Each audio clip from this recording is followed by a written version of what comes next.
Hello दोस्तों, नमस्कार। स्वागत है आप सभी का आपके अपने परिवार, आपके अपने चैनल एबी क्लास में। दोस्तों, जैसा कि यह जो चैनल है, यह जो माध्यम है, ये जो संस्थान है, आपको नेट जेआरएफ की तैयारी करवा रही है। आपका पेपर 2 जो शिक्षा शास्त्र है, जिसे अंग्रेजी में एडुकेशन कहते हैं। दोस्तों, यह लगभग आज तीसरी क्लास है। मुझे उम्मीद ही नहीं, पूरा विश्वास है कि आप लोग को पसंद आ रहा होगा। आइए इसी बातों के साथ हम शुरुआत करते हैं। तो हम लोगों ने इसकी पिछले वाले वीडियो में, इसके पिछले वाले भाग में शैक्षिक दर्शन, एजुकेशन फिलोसॉफी का अध्ययन कर रहे हैं, जो यूनिट 12 है। ठीक है दोस्तों, तो इसमें हम लोग कल हम मतलब इसके पिछले वाले वीडियो में हम लोगों ने देखा था कि दर्शन के कितने क्षेत्र हैं। तो दर्शन के मूल से जो 3 क्षेत्र हैं और माना जाए 6 क्षेत्र हैं। तत्व मीमांसा, ज्ञान मीमांसा, आचार मीमांसा, कहीं कहीं मूल मीमांसा भी माना जाता है। इसके अलावा 3 और हैं ना, मनोविज्ञान, तर्कशास्त्र, सौंदर्य शास्त्र। अगर आपकी परीक्षा में पूछा जाए कि मूल कितने भाग क्षेत्र होते हैं, 3 क्षेत्र होते हैं। ठीक है, तो आइए देखते हैं। एक तरफ हम लिखेंगे शिक्षा के क्षेत्र,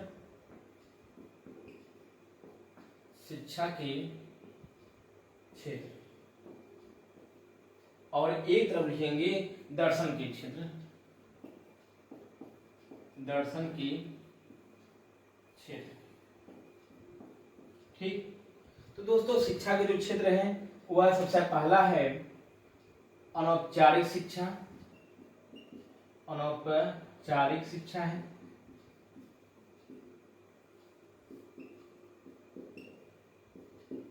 दूसरा है औपचारिक शिक्षा।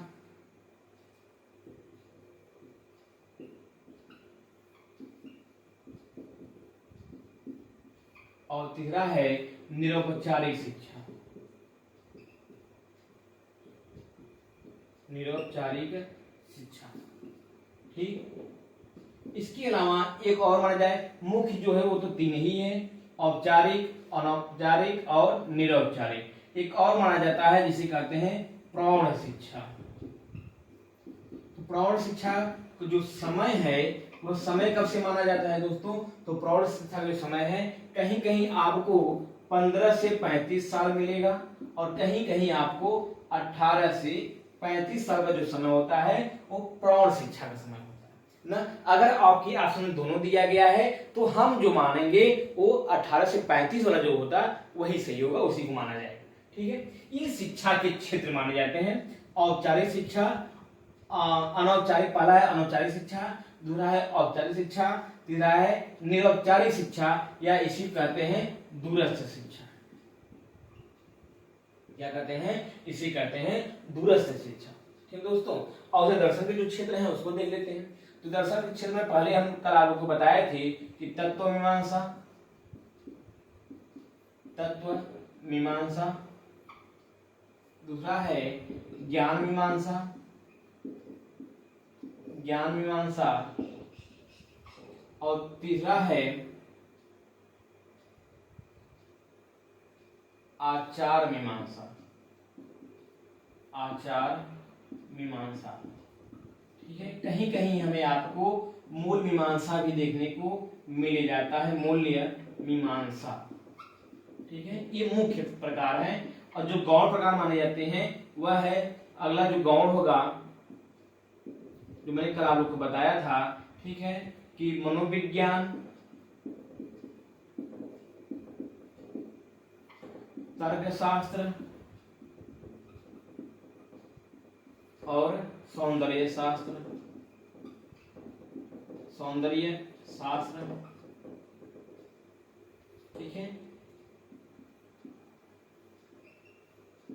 तो ये थे शिक्षा के क्षेत्र, वह था दर्शन का क्षेत्र। शिक्षा के क्षेत्र में अनौपचारिक शिक्षा पहला है। ये अनौपचारिक शिक्षा किसे कहते हैं? तो दोस्तों, ऐसी शिक्षा जिसका न तो स्थान फिक्स हो, ना तो समय निश्चित हो, और ना ही पाठ्यक्रम निश्चित हो, कहीं भी आपको ज्ञान मिल जाए, वही क्या कहता है? अनौपचारिक शिक्षा कहा जाता है। आपकी परीक्षा में कई बार पूछा गया है कि जो परिवार द्वारा बच्चा जो पहली शिक्षा ग्रहण करता है या सीखता है, उसे क्या कहते हैं? वह अनौपचारिक शिक्षा का उदाहरण है। जो आपके परिवार में, आपके समाज में, आपके कहीं भी आपको ज्ञान मिल जाए कि हाँ, आपने जीवन का ज्ञान मिल जाए, सफलता का रहस्य मिल जाए, ठीक है, उसे कहते हैं अनौपचारिक शिक्षा।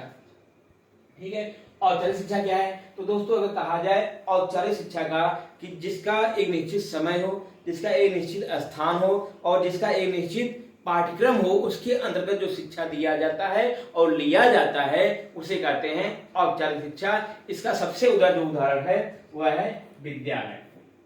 क्या है आपका? विद्यालय जो है यह सबसे बड़ा उदाहरण है। और जो अनौपचारिक शिक्षा का उदाहरण है वह आपका क्या है? परिवार।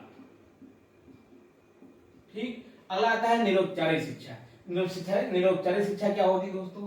तो निरौपचारिक शिक्षा या दूरस्थ शिक्षा उसे कहते हैं जो अनौपचारिक शिक्षा और औपचारिक शिक्षा को मिलाकर बनाया जाता है, उसे कहते हैं निरौपचारिक या दूरस्थ शिक्षा। तो जो हम ऑनलाइन के माध्यम से, ठीक है, जिसका कुछ तो निरौपचारिक का भाग होता है, उसमें कुछ औपचारिक का भाग होता है। जैसे उसमें क्या होता है? समय फिक्स रहता है, पाठ्यक्रम निश्चित रहता है, लेकिन स्थान क्या रहता है उसका निश्चित नहीं रहता है। यह दिनों को मिश्रण मिला के होता है, जिसे कॉम्बो कहा जाता है। ठीक ना? तो जैसे हम ऑनलाइन जो पढ़ रहे हैं वह कैसा उदाहरण है? दूरस्थ शिक्षा है। जैसे इसमें हम इग्नू पढ़ते हैं, इग्नू दूरस्थ शिक्षा का उदाहरण है। राजश्री टंडन मुक्त विश्वविद्यालय, राजश्री टंडन मुक्त विश्वविद्यालय दूरस्थ शिक्षा है। यूट्यूब के माध्यम से जो हम पढ़ते हैं यह क्या है? एक दूरस्थ शिक्षा है। तो दोस्तों यह था शिक्षा के क्षेत्र था, ठीक है, और यह था दर्शन के क्षेत्र। ठीक है दोस्तों, इतना स्क्रीनशॉट लीजिए आप लोग। इसके आगे पढ़ते हैं हम लोग तत्व मीमांसा क्या होता है, आचार मीमांसा क्या होता है और मूल्य मीमांसा क्या होता है। ठीक है, इत्यादि को हम लोग पढ़ेंगे और देखेंगे। ठीक है, स्क्रीनशॉट लीजिए आप लोग। चलिए आइए इसके आगे करते हैं हम लोग।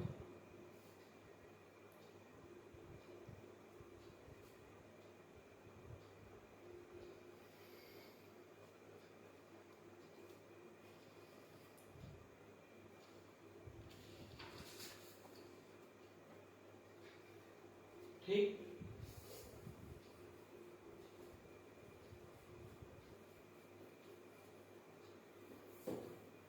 आइए देखते हैं तत्व मीमांसा, आचार मीमांसा और ज्ञान मीमांसा होता क्या है।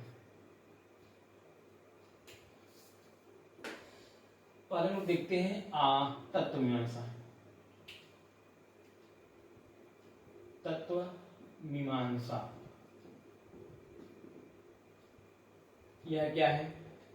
तो दोस्तों जिस किसी विषय वस्तु का या व्यक्ति का या संसार में उपस्थित किसी भी वस्तु का वह किससे मिलकर बना है, किस तत्व से मिलकर बना है, किसी व्यक्ति की प्रकृति क्या है, उसका व्यक्तित्व तो कैसा है, उसका सिलगुण है कि नहीं है ना, उसकी बुद्धि कैसी है, इत्यादि जो हम पता लगाते हैं वह तत्व मीमांसा होता है। इसमें क्या होता है? व्यक्ति, मान लीजिए हम व्यक्ति को लेते हैं, पदार्थ में व्यक्ति की प्रकृति, व्यक्ति की प्रकृति कैसी है, ठीक है, प्रकृति मतलब वह कैसा है, स्वभाव कैसा है, प्रेमी है या क्रोधी है या दयालु है या झगड़ालू है, इत्यादि जिसके माध्यम से पता लगाते हैं किसी विषय वस्तु का, वह क्या है? तत्व मीमांसा है। तो तत्व मीमांसा के अंतर्गत मैंने आप लोग को कल ही बता दिया था कि जो शिक्षा है वह व्यापक क्षेत्र है और वह व्यवहारिक पक्ष है और प्रायोगिक पक्ष है, और जो हमारा दर्शन है सैद्धांतिक पक्ष है।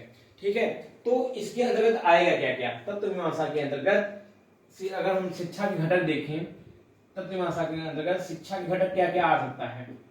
शिक्षा के तत्व, तो जैसे मैंने कल ही बता दिया था, दर्शन शास्त्र सिद्धांत बनाता है और शिक्षा जो होता है उसको लागू करता है। तो तत्व मीमांसा के अंतर्गत जो दर्शन का भाग है, क्षेत्र है तत्व मीमांसा। तत्व मीमांसा के अंतर्गत शिक्षा के कौन कौन से तत्व आएंगे, आइए उसको देख लेते हैं। ठीक है, तो अच्छा इसको हम बात बढ़ाते हैं। आइए पहले हम तीनों विषय जान लेते हैं, उसके पश्चात हम तत्व देखेंगे बाद। तो तत्व मीमांसा हो गया, ठीक है। दूसरा कौन सा है? ज्ञान मीमांसा। दूसरा है ज्ञान मीमांसा। यह क्या होता है? ज्ञान मीमांसा। तो दोस्तों जो ज्ञान मीमांसा होता है यह तत्व की खोज करता है कि कोई विषय वस्तु, कोई प्रकृति जिस तत्व से मिलकर बनी है उस तत्व की यह खोज करता है। कौन? ज्ञान मीमांसा। जैसा कि इसके नाम में ही ज्ञान लगा हुआ है, किसके माध्यम से? बुद्धि के माध्यम से, बुद्धि की सहायता से, बुद्धि की सहायता से तत्व की खोज, तत्व की खोज और सत्य की खोज, सत्य की खोज। ठीक है, यह किसके अंदर हम अध्ययन करते हैं? ज्ञान मीमांसा के अंतर्गत अध्ययन करते हैं। ठीक है, अगला है आचार मीमांसा। आचार मीमांसा यह क्या करता है? तो दोस्तों इन दोनों का जो अंतिम निर्णय होता है, अंतिम परिणाम होता है कि किसी विषय वस्तु की जो हमने खोज किया है या पता लगाया है उसका निष्कर्ष क्या निकला है, वही क्या हो जाता है? आचार मीमांसा होता है ना। किसी विषय वस्तु की परिणाम, उत्पाद, अंतिम निर्णय, अंतिम निर्णय ही क्या कहा जाता है? आचार मीमांसा कहा जाता है। जैसे जैसे हमने पता लगाया कि कोई व्यक्ति जो होता है वह बहुत हंसमुख है, हमेशा हंसी मजाक करता है, तो यह उसकी एक प्रकृति हो गई। तो यह किसमें हम रखेंगे? अगर पूछा जाए उसकी तत्व मीमांसा क्या होगी, तो भैया हंसमुख होना, खुश होना उसकी तत्व मीमांसा हो जाएगा। अब किस कारण से वह हंस खुश रहता है, किस कारण से वह मतलब खुशी रहता है, मजाक करता है, हमेशा हंसमुख रहता है, उसमें जब पता लगाने जाएंगे ज्ञान मीमांसा। पता कैसे लगाएंगे? बुद्धि के द्वारा, कि ऐसा व्यक्ति जो अपने जीवन में हमेशा सफल कार्य करता है, मेहनत करता है, सफल हुआ रहता है ना, अपने जीवन की सीढ़ियों को सफलता के माध्यम से आगे बढ़ता रहता है ना, और उसके जो अगल बगल जो वातावरण है, उसके वातावरण, उसका परिवार, उसका समाज जो है सब एकदम अच्छे स्वभाव के, अच्छे नेचर के हैं, वहां पे कोई झगड़ा नहीं होता है, कोई विवाद नहीं होता है, इसलिए जो व्यक्ति है वह हंसमुख है। ये दो हो गए, तत्व मीमांसा भी हो गया, ज्ञान मीमांसा हो गया। अब हम लेके आएंगे आचार मीमांसा की अंतिम निर्णय क्या है? अंतिम निर्णय यह है कि व्यक्ति जो है वह सफल हो रहा है और वह अपने लाइफ में सफलता की उच्च कोटि को प्राप्त कर रहा है।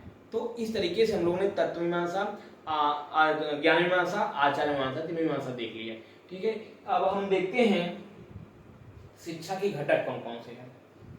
शिक्षा के घटक,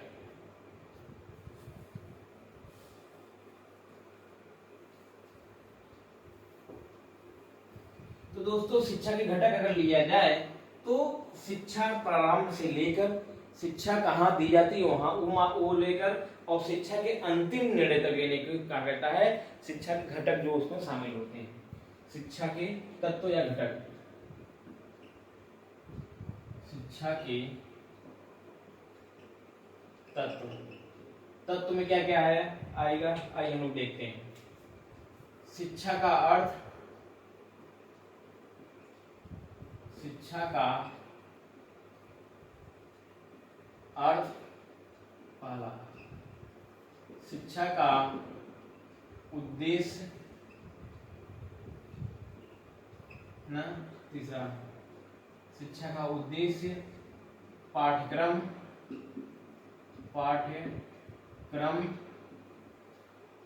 अगला होगा शिक्षण विधि,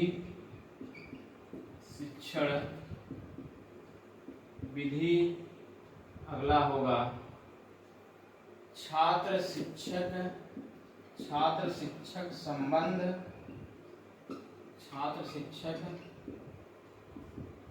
संबंध, और अगला होगा अनुशासन, अगला होगा व्यावसायिक शिक्षा,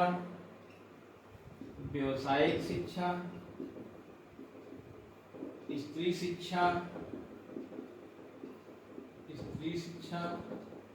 ये सब हम कहने का मतलब शिक्षा के तत्व या शिक्षा के घटक या शिक्षा के कारक माने जाते हैं। तो दोस्तों अब ये सब जो कारक हैं हम लोग उस दर्शन में रखेंगे कि ऐसा कौन कौन सा कारक है जो तत्व मीमांसा आएगा, ऐसा कौन कौन सा कारक है जो ज्ञान मीमांसा में आएगा, ऐसा इसमें कौन कौन सा कारक है जो आचार मीमांसा में आएगा ना। तो इसका स्क्रीनशॉट लीजिए, फिर हम लोग अब रखना शुरू करते हैं। चलिए आइए आगे चलते हैं।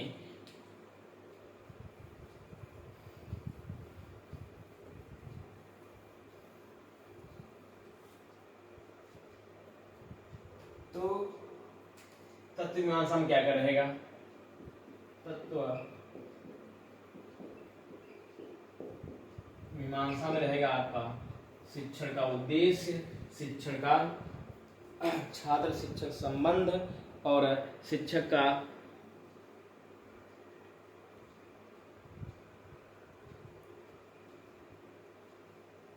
शिक्षण का अर्थ रहेगा इसमें शिक्षण का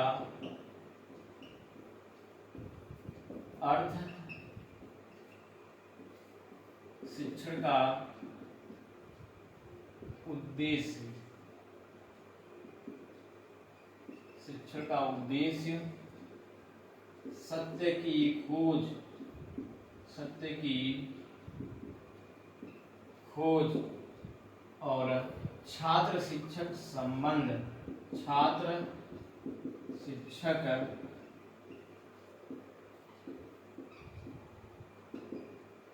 संबंध। अगर दोस्तों आपसे पूछा जाए और पूछा गया है, ईवीसी के पेपर 2 में पूछा गया है कि तत्व मीमांसा के अंतर्गत शिक्षण के कौन कौन से तत्व शामिल हैं या कौन कौन से तत्व शामिल नहीं हैं, 3 ऑप्शन देगा, एक ऐसा ऑप्शन रहेगा जो उसमें शामिल रहता है, ठीक है। तो ये जो तत्व हैं ये तत्व मीमांसा में आते हैं, ठीक है। आइए देखते हैं ज्ञान मीमांसा में कौन कौन आता है। ज्ञान मीमांसा में कौन कौन आता है, तो ज्ञान मीमांसा में ऐसे तत्व, ऐसे कारक आएंगे जिसके माध्यम से हमें आपको ज्ञान प्राप्त होता है, जैसे शिक्षण विधि, शिक्षण विधि इसमें आएगा और पाठ्यक्रम में आएगा, पाठ्यक्रम आएगा और विद्यालय आएगा। ये सब किसके तत्व हैं, ये सब ज्ञान मीमांसा के तत्व हैं। वहीं अगर बात किया जाए आचार मीमांसा में, उसमें क्या आएगा,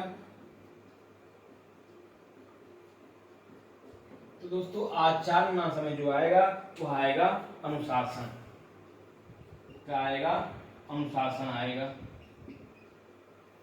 तो यह इस तरीके से हम लोगों ने देखा कि दर्शन में शिक्षा के कौन कौन से तत्व शामिल हैं जिसकी सहायता से दर्शन की प्रक्रिया आगे बढ़ती है। तो दोस्तों इसका स्क्रीनशॉट लीजिए, फिर आगे चला जाए।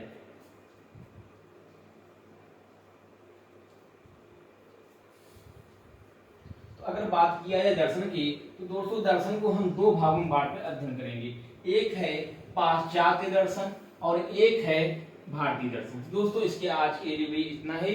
अब इसके आगे कल हमारी आपकी इसी चैनल पे इसी समय मुलाकात होगी। तब तक लिए हमें आज्ञा दीजिए और कमेंट के माध्यम से हमारी हौसला अफजाई करते रहिए। नमस्कार।